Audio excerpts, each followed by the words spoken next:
بسم اللہ الرحمن الرحیم. ناظرین، ہٹ سٹوری کے ساتھ میں ہوں شمشاد مانگٹ. ناظرین، سیاسی منظرنامے پہ بڑی اہم خبریں ہیں. آصف علی زرداری صاحب نے بازو چڑھا لیے ہیں، بلکہ کافی غصے میں دکھائی دیتے ہیں. دوسری طرف مسلم لیگ نون جو ہے وہ سولو فلائٹ کے لیے تیار ہے، اور ان کو یقین ہو چکا ہے کہ اقتدار ان کی جھولی میں آ چکا ہے، اور پھر کچھ پارٹیوں ضم بھی ہو رہی ہیں. پھر اس کے ساتھ ساتھ ناظرین آپ کو یہ بھی بتاتا چلوں کہ سپریم کورٹ میں بھی بڑا ماحول گرم ہے، اور اسلام آباد ہائی کورٹ بھی بڑی اہم ہے، کیونکہ سپریم کورٹ کا فیصلہ بھی بڑا اہم ہوگا، اور اسلام آباد ہائی کورٹ کا فیصلہ بھی بڑا اہم ہوگا، اور اس کے اثرات سیاسی ہوں گے. تو ناظرین، پہلے تو ہم بات کرتے ہیں کہ جی جو سابق صدر آصف علی زرداری صاحب نے ایک غیر رسمی اپنے بیان میں کہا ہے کہ وہ میاں نواز شریف صاحب کو وزیر اعظم نہیں بننے دیں گے. دوسری طرف وزیر اعظم جو سابق ہیں نواز شریف صاحب، ان کا کہنا ہے کہ چوتھی بار ان کو وزیر اعظم بننے سے کوئی نہیں روک سکتا، اور ان کا جو چال چلن ڈیل ڈول جو ٹور ٹپ ہے وہ تو بتا رہا ہے کہ اب ان کا اقتدار جو ہے وہ ان کا منتظر ہے. لیکن پیپلز پارٹی کی طرف سے ندیم افضل چاند صاحب اور پیپلز پارٹی کے باقی لوگ، خورشید شاہ شیری رحمان صاحبہ، وہ اس پہ بول رہے ہیں کہ یہ لاڈلا پلس ہے، یعنی لاڈلے سے بھی لاڈلا، لاڈلے سے بھی زیادہ لاڈلا. تو میاں نواز شریف جو ہیں وہ ہمیشہ سے سسٹم کے لاڈلے رہے ہیں. سسٹم کبھی ان کو تمام تر عدالتوں کو نظر انداز کر کے باہر بھیج دیتا ہے، اور وہی سسٹم جو ہے تمام تر عدالتوں کو نظر انداز کر کے ان کو لے آتا ہے، اور پھر اقتدار کی تمام جو راہداریاں ہیں ان کے لیے کھول دی جاتی ہیں. لیکن ناظرین، اس دفعہ جو ماحول بن رہا ہے، بے شک میاں نواز شریف صاحب کے لیے آسانیاں بہت زیادہ پیدا کر دی گئی ہیں. سسٹم بالکل ان کے سامنے لیٹ گیا ہے، لیکن اس کے باوجود اگر آپ سپریم کورٹ کی سماعت دیکھیں تو ابھی سے ایسا ماحول بنتا ہوا نظر آ رہا ہے کہ اگر میاں نواز شریف وزیر اعظم بن بھی گئے تو اسٹیبلشمنٹ کے ساتھ ان کا جو معاملہ ہے، جو جھگڑا ہے، جو روایتی ان کا جو رسہ کشی ہے، وہ بہت جلد شروع ہو جائے گی، بلکہ ان کے اقتدار میں آنے سے پہلے ہی ہو سکتا ہے شروع ہو جائے. چونکہ گزشتہ روز دھرنا کیس کے حوالے سے سپریم کورٹ میں جو سماعت ہوئی، اس میں بڑے اہم سوالات اٹھائے گئے ہیں. مثال کے طور پہ جج صاحبان کا یہ کہنا تھا کہ دھرنا جو دیا گیا تھا فیض آباد میں، اس کا ماسٹر مائنڈ کون تھا. اب اس میں بار بار جو ہے سابق D G I S I جناب فیض حمید کا نام آتا رہا ہے، لیکن وہ اگر دیکھا جائے تو سابق D G I S I جناب فیض حمید جو ہیں، انہوں نے کوئی اپنے ذاتی فائدے کے لیے تو نہیں میرا خیال وہ دھرنا دیا تھا. وہ ایک سسٹم تھا جس کو اس وقت جناب باجوہ صاحب چلا رہے تھے، اور جناب باجوہ صاحب کے ساتھ ساتھ پوری ٹیم تھی. جس طرح اب اسٹیبلشمنٹ کی پوری ٹیم ہے، اس وقت جناب باجوہ آرمی چیف تھے اور پوری ٹیم ان کے ساتھ چل رہی تھی. اگر جناب فیض صاحب اس میں گرم پانی میں آتے ہیں، ہاٹ واٹر میں آتے ہیں، تو پھر اس وقت کی ساری ٹیم ہی آئے گی، اور اگر ساری کی ساری ٹیم آئے گی تو پھر آپ کو پتہ ہے کہ پھر ادارہ ورسز پھر نواز شریف ہو جائے گا. کیونکہ آپ کو یہ یاد رکھنا چاہیے، پرویز مشرف صاحب نے کھلم کھلا آئین توڑا تھا. بے شک ان کو فضا میں نواز شریف نے معطل کر دیا تھا، لیکن انہوں نے کو کر کے اقتدار پہ قبضہ کر لیا تھا، اور سپریم کورٹ نے ان کا اقتدار جو ہے ویلیڈیٹ بھی کر دیا تھا. پھر میاں نواز شریف کی مرتے دم تک، پرویز مشرف کے مرتے دم تک نواز شریف کی ان کے ساتھ مخاصمت رہی. اور پھر عدالت کے عدالت کے جج جسٹس وقار نے پرویز مشرف کے خلاف فیصلہ بھی دیا، لیکن ظاہر ہے وہ اس فیصلے پہ عمل درآمد تو نہ ہو سکا. لیکن میاں نواز شریف نے آرٹیکل 6 جو ہے وہ لگا ہی دیا تھا، اگرچہ اس کے آرٹیکل 6 کے کیس پہ مکمل طور پہ عمل درآمد نہیں ہو سکا تھا. اور آپ کو وہ یاد رکھنا چاہیے کہ اس وقت کی جو ہماری اسٹیبلشمنٹ ہے، اپنے سابق آرمی چیف کو، سابق صدر کو بچانے کے لیے بہت متحرک رہی، اور یہ بھرپور کوشش کی جاتی تھی کہ وہ کسی طریقے سے پرویز مشرف کو عدالت میں پیش نہ ہونے دیں. اور پھر آسانی کے ساتھ پرویز مشرف کو دبئی بھجوا دیا گیا تھا تاکہ یہ لڑائی شدت اختیار نہ کرے، اور بعد میں ڈان لیکس وغیرہ کی وجہ سے پھر نواز شریف کے ساتھ لڑائی شدت اختیار کر گئی تھی، اور پھر جو کچھ ہوتا رہا وہ آپ کے سامنے ہے. لیکن اب جو سپریم کورٹ میں دھرنا کیس جس کو کہتے ہیں وہ چل رہا ہے، اور اس میں جناب فیض کا بار بار نام لیا جا رہا ہے، اور پھر طاہر القادری کا نام لیے بغیر ان پہ بھی تنقید ہو رہی ہے کہ ایک شخص کینیڈا سے آتا ہے اور یہاں آ کے سارا سسٹم مفلوج کر دیتا ہے. سوالات تو بہت اہم ہیں، لیکن اس سے بھی زیادہ اہم سوال یہ اٹھنا چاہیے تھا عدالت کے اندر کہ کیا جو غیر آئینی کام جو پہلے ہوتے رہے ہیں کیا آج نہیں ہو رہے. لیکن آپ کو میں یہ بھی یاد کرواؤں کہ گزشتہ روز ہی ہمارے جو چیف جسٹس قاضی فائز عیسیٰ صاحب ہیں، چونکہ ایک درخواست جو ہے اس دھرنے کے حوالے سے نظر ثانی درخواست سابق صدر جنرل ضیاء الحق کے بیٹے اعجاز الحق صاحب نے دائر کی ہوئی تھی، ان کے وکیل جو واپس لینا چاہتے تھے. تو جب انہوں نے یہ کہا کہ وہ واپس لینا چاہتے ہیں تو بات میں بات آگے بڑھی. تو جسٹس فائز عیسیٰ صاحب نے کہا کہ وہ سابق صدر جنرل ضیاء الحق کو صدر نہیں مانتے، چونکہ وہ بندوق کے زور پہ صدر بنے تھے۔ بات انہوں نے اچھی کی ہے جسٹس فائز عیسیٰ صاحب نے، لیکن کیا وہ بھول گئے کہ کیا ابھی بندوق جو ہے وہ اس کی گولیاں ختم ہو چکی ہیں؟ کیا ابھی بندوق کے ساتھ کچھ نہیں ہو رہا؟ تو جسٹس فائز عیسیٰ صاحب نے پھر آگے بڑھ کر ایک اور زوردار شاٹ کھیلا۔ انہوں نے کہا کہ سابق صدر جنرل ضیاء الحق کو تو میں نہیں مانتا صدر، لیکن انہوں نے کہا کہ اگرچہ صوبائی حکومتیں اس وقت غیر آئینی طریقے سے کام کر رہی ہیں، ان کو میں کھلے دل سے تسلیم کرتا ہوں۔ مرضی ہے بھائی، چیف جسٹس صاحب قاضی فائز عیسیٰ صاحب، ان کا نام ہی قاضی ہے، پھر وہ ملک کی سب سے بڑی عدالت کے سب سے بڑے عہدے پہ فائز ہیں، تو وہ جو کہیں جناب ان کی مرضی ہے۔ وہ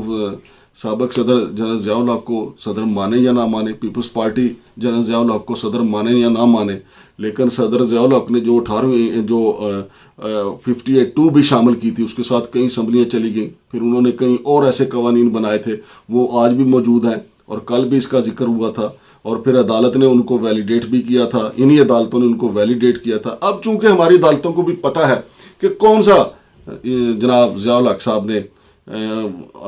ایکشن لے لینا ہے، یا انہوں نے جناب علی اپنی 111 بریگیڈ کو حکم دے دینا ہے کہ ذرا ان سے پوچھیں کہ یہ مجھے مانتے ہیں کہ نہیں، کیونکہ ان کا معاملہ تو چلیں اب عدالت کے اللہ کے پاس ہے۔ لیکن دوسری طرف اگر آپ دیکھیں کہ یا تو ہماری عدالت یہ موقف اختیار کرے کہ کوئی بھی غیر آئینی کام، خواہ وہ جنرل ضیاء الحق نے کیا، خواہ وہ صدر پرویز مشرف نے کیا، یا جو کچھ بھی کسی اور آمر نے کیا، کسی جرنیل نے کیا، باجوہ نے کیا، فیض نے کیا، یا موجودہ دور میں ہوا، یا تو پھر عدالت اتنا بڑا سٹینڈ لینے جا رہی ہے تو کہے کہ جناب یہ آئین کو ہم نہیں مانتے۔ اب دیکھیں سپریم کورٹ میں کیس لگا ہوا ہے ایک ہی روز انتخابات کرانے سے متعلق۔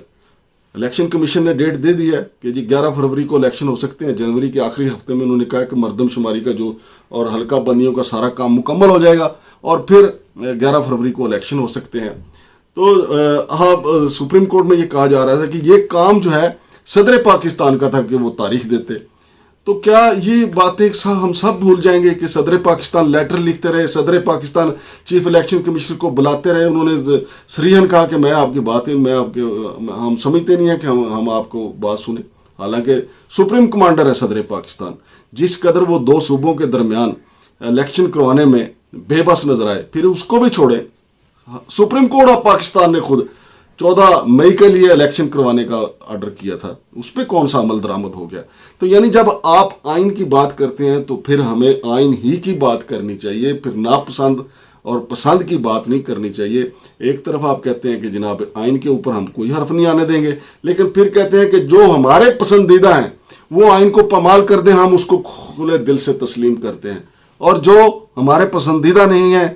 ہم ان کو صدر بھی نہیں مانتے۔ صدر تو میں نے پہلے بھی کہا کہ پیپلز پارٹی بھی نہیں مانتی، لیکن جنرل ضیاء الحق صاحب جو آئین میں شامل کر گئے تھے، اور خود جنرل ضیاء الحق صاحب نے بھی کہا تھا، وہ بھی پاور میں تھے اس وقت، انہوں نے کہا یہ آئین ہے، یہ کتابچے کے سوا کچھ بھی نہیں۔ اس وقت وہ پاور میں تھے، اور کسی کی ضرورت نہیں ہوئی تھی، کسی وکیل کی، کسی جناب علی سیاسی جماعت کی، تحریکیں چل رہی تھیں، لیکن کسی نے جنرل ضیاء الحق کے صاحب کے پاس جا کے یہ نہیں کہا تھا کہ وہ صدر صاحب چھڈو اس گل نو، یہ آئین ہے، آرٹیکل 6 بھی ہے، لیکن کسی کی ضرورت نہیں، ویسے ادھر ادھر کانوں میں کانا پھونسی ضرور کرتے تھے۔ بہرحال آپ چونکہ ضیاء الحق صاحب دنیا میں نہیں ہیں، تو عزت مآب جناب جسٹس فائز عیسیٰ صاحب کو بھی ان کے بارے میں یہ نہیں کہنا چاہیے تھا۔ میں کوئی آمریت کا حامی نہیں ہوں، ہم نے تو میرے چچا نے کوڑے کھائے ہیں آمریت کے دور میں، لیکن اب ایک بندہ آپ کے سامنے آ ہی نہیں سکتا، وہ اللہ کے پاس ہے، اور آپ کہہ رہے ہیں میں اس کو نہیں مانتا، حالانکہ آئین کے اندر اتنی ترامیم جو ہیں، نئے قوانین جو ہیں وہ ضیاء الحق کی وجہ سے ہیں۔ تو ناظرین، یہ ہیں ہمارے دور معیار، ہمیں دور معیار نہیں اختیار کرنے چاہیے، ہمیں وہ کام کرنا چاہیے جس پہ عوام یہ سمجھے کہ واقعی ہم آئین اور قانون کی بات کر رہے ہیں۔ تو ناظرین، اس کے ساتھ ساتھ میں آپ کو یہ بھی بتا دوں، آج ایک تو الیکشن کی ڈیٹ آ گئی، پھر آپ کو میں یہ بھی بتا دوں کہ اسلام آباد ہائی کورٹ میں جو سائفر کیس سے متعلق جو جج ہیں ابو الحسنات صاحب، جو عمران خان اور شاہ محمود قریشی کا کیس سن رہے ہیں،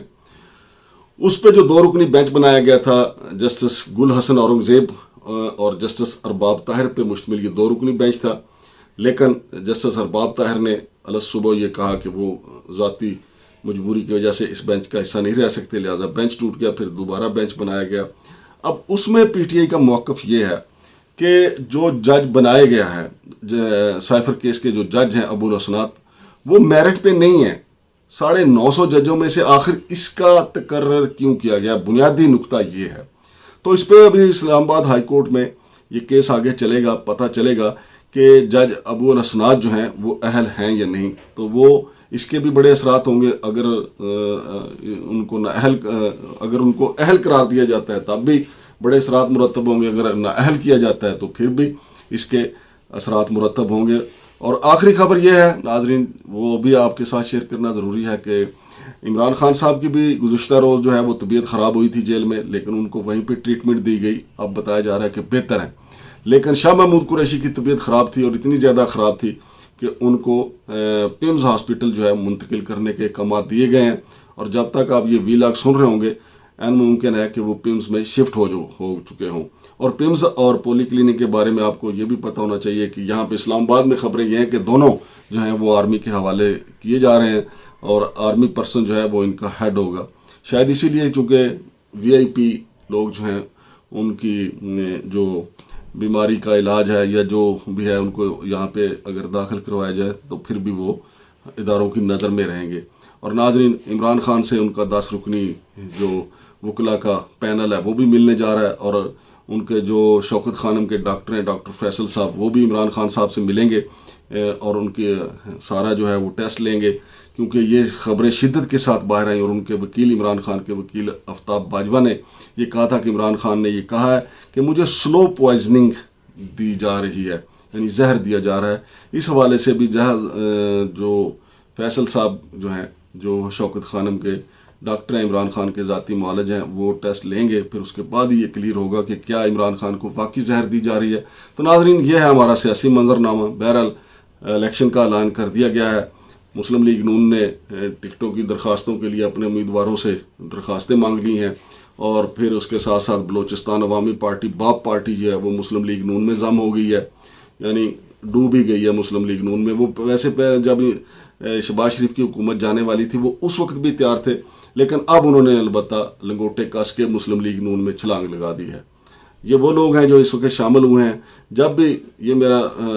یاد رکھیے گا کہ یہ لوگ جو شامل ہوئے ہیں بلوچستان عوامی پارٹی والے باپ پارٹی والے، جب بھی مسلم لیگ نون پہ برا وقت آئے گا سب سے پہلے اصول کے نام پہ یہ کوئی موقف اختیار کریں گے اور چپکے سے جناب علی سائیڈ پہ ہو جائیں گے، اور پھر باپ پارٹی کو دوبارہ جو ہے زندہ کر لیں گے. تو ناظرین، یہ ہیں بڑی اہم ترین خبریں. شمشاد مانگڑ کو اجازت دیجیے. اللہ حافظ.